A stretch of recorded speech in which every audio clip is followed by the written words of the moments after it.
বর্তমানে আমি দাঁড়িয়ে আছি আজিমপুর কবরস্থানে। রাত বাজে প্রায় 12:30। এখানে আসার উদ্দেশ্য হলো মানুষকে আসলে কিছু বার্তা দেয়া, তাদেরকে আসলে জীবনের বাস্তবতা সম্পর্কে কিছুটা ধারণা দেয়া।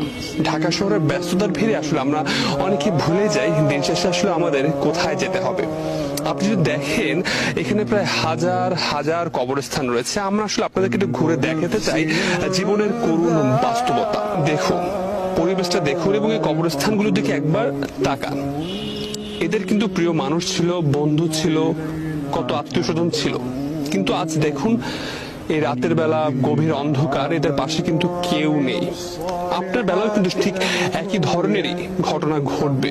আমরা যদি এই সত্যটা উপলব্ধি করতে পারি, হয়তো আমাদের জীবন অনেকাংশেই বদলে যাবে।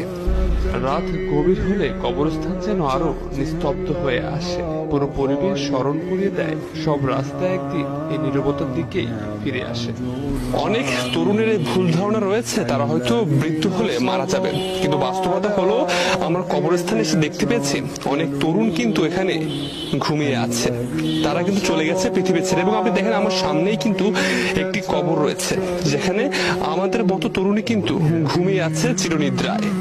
কবরস্থানের মধ্য দিয়ে হাঁটতে হাঁটতে মনে পড়ে সব দৌড়ঝাঁপের শেষ গন্তব্য।